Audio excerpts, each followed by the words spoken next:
Hello everyone, welcome. So today we will learn about Lycopodon. We all know about bacteria such as E. coli can grow if grown in a medium containing lactose. But the question is how and why.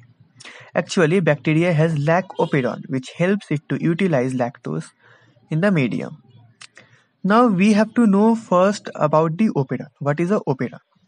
A operon is a cluster of functionally related genes that are controlled by a shared operator. In this case, Lycopodon helps bacteria to utilize lactose depending on several factors such as availability of glucose and lactose. As we can see in the picture, Lycopodon contains three structural genes, that is genes which code for any RNA or any protein product, and a regulatory gene which control the expression of other genes. Here, LacZ encodes for beta-galactosidase, which cleaves lactose into glucose and galactose. LacY encodes lactose permease, which will help lactose to enter into the cell. And another gene is there, that is LacA, which encodes galactosidase transacetylase. As the name suggests, it will help to transfer the acetyl group. But why it's done so is still not known. Now suppose there is no lactose in the medium, only glucose is there. So if there is no lactose, Lycopodon will be not functional now. So what is done that LacI, the regulatory gene, encodes a Lac repressor, and Lac repressor binds to the operator. We all know that operator operates the Lycopodon. If something repressor will bind to the operator, then will the Lycopodon work? No. Suppose if there is a rock in a road, so what do you think? How the cars and all the vehicles will travel? The road will be blocked, na? So here also the repressor acts like a rock, which is blocking the path as it is binded to the operator, thus inhibiting the transcription. Or say someone has blocked the road. So if we will not remove that person who has blocked the road, or whatever the reason may be, if you will not remove the reason due to which the road is blocked, then will the vehicles will pass? No. So here also we need to remove Lac repressor from operator first. But how it will be done? If there is no lactose in the medium, then we cannot remove the repressor from operator. So if only there is a lactose in the environment,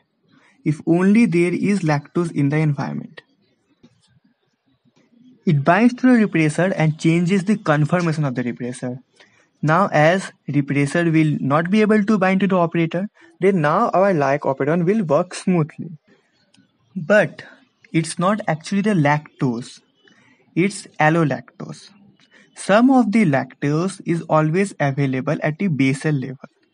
Some of the lactose is converted into allolactose by beta-galactosidase only. Now we may ask that beta-galactosidase cleaves lactose into glucose and galactose. But no, beta-galactosidase also converts lactose into allolactose. Repression is somewhat leaky process, and whenever lactose is available, it is brought into the cell by lactose permease. Once it is inside the cell, beta-galactosidase converts into allolactose, the inducer of the operon. Allolactose is the inducer of the operon. This occurs because there is always a low level of permease and beta-galactosidase synthesis happening in the cell. So now allolactose non-covalently interacts with the Lac repressor, and it causes the repressor to change into an inactive shape so that it is unable to bind to operator sites. Now the road is clear, so Lycopodon can work now. But wait, there is a twist in a tale. This is not as simple as has just been described. Lycopodon is also regulated by a secondary regulatory protein, which is known as CAP, that is catabolite activator protein. It allows E. coli to use glucose preferentially over all the carbon sources. As bacteria will utilize glucose first, then lactose, if they have already simple sugar present in the medium, then why they will utilize lactose? Because to utilize lactose, they need to convert lactose into glucose and galactose again. So if they already have glucose, then there is no need to utilize lactose. So CAP plays an important role here. Before CAP, we need to look at this diagram, the dioxic curve of any bacteria.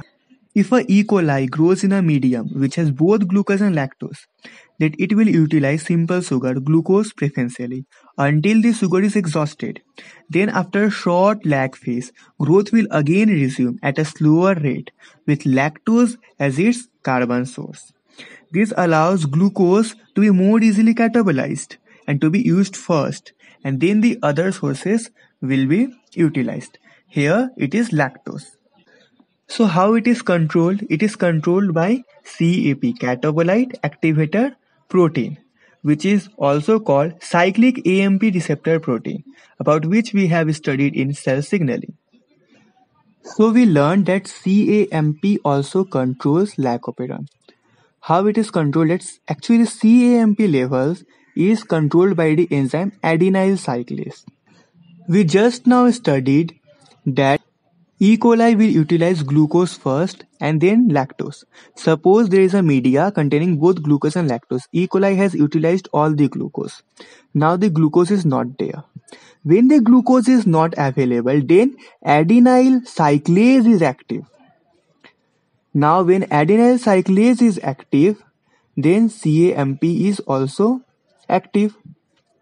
So the level of cyclic AMP varies inversely with that of glucose.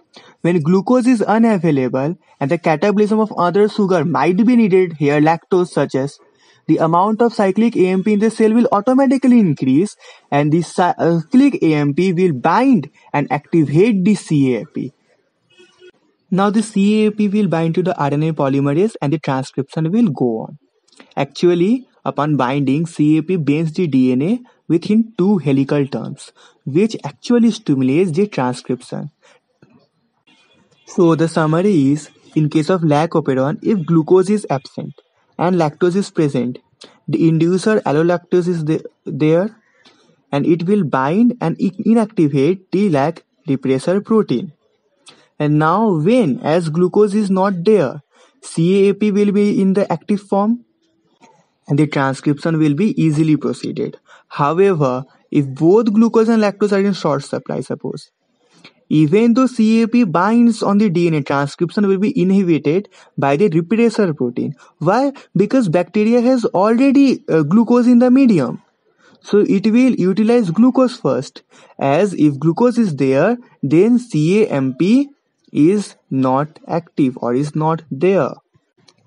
Now there are four cases. Suppose media has lactose in it but no glucose. As there is no glucose, the repressor will be inactive. Why the repressor will be inactive?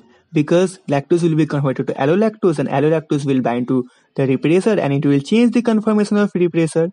So repressor will be inactive and glucose level is low. So CAMP forms the dimer, okay?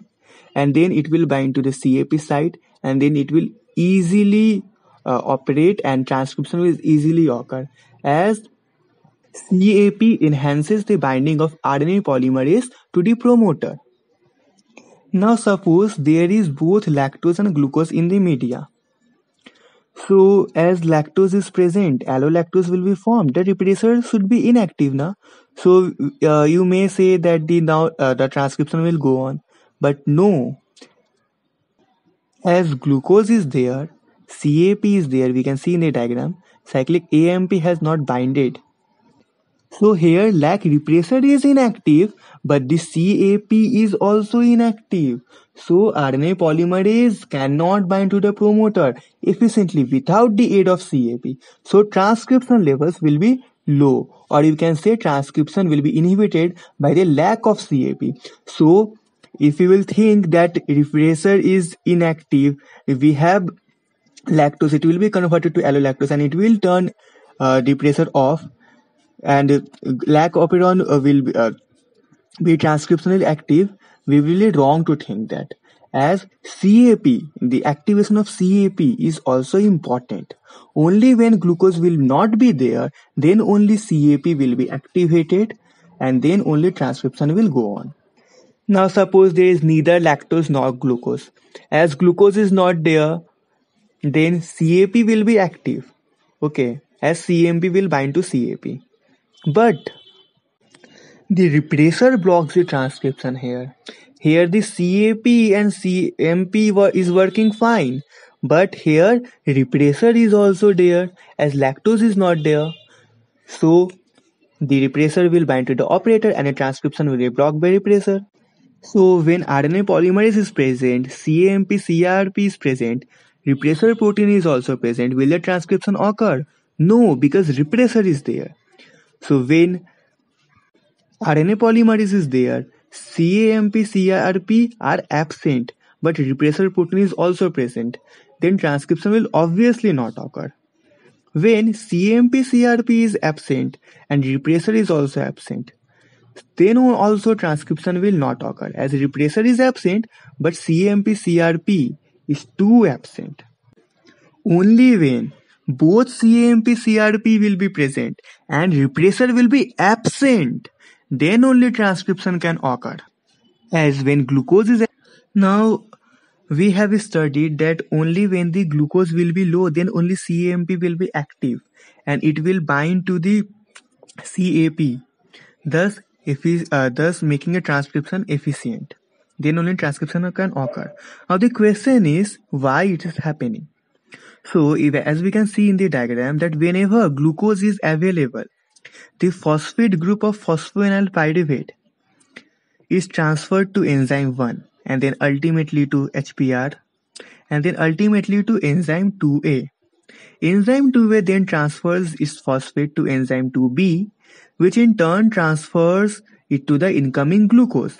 However, when glucose is not available, its phosphate group cannot be transferred to enzyme E2B and instead remains on E2A only. Thus here E2AP activates the adenyl cyclase and cyclic AMP is made. So we can see here the lac operon of E. coli is a negatively controlled inducible operon. Why it is called negatively controlled? Because when there is no lactose in the surrounding, then only lac repressor is active, and as lac repressor is active, it will be block the transcription. But whenever the lactose is available, it is converted into allolactose by the enzyme beta-galactosidase. Now allolactose acts as an inducer which turns on the operon. Inducer is anything that turns on the operon. Here allolactose acts as an inducer of the lac operon. How? By binding to the repressor and inactivating it.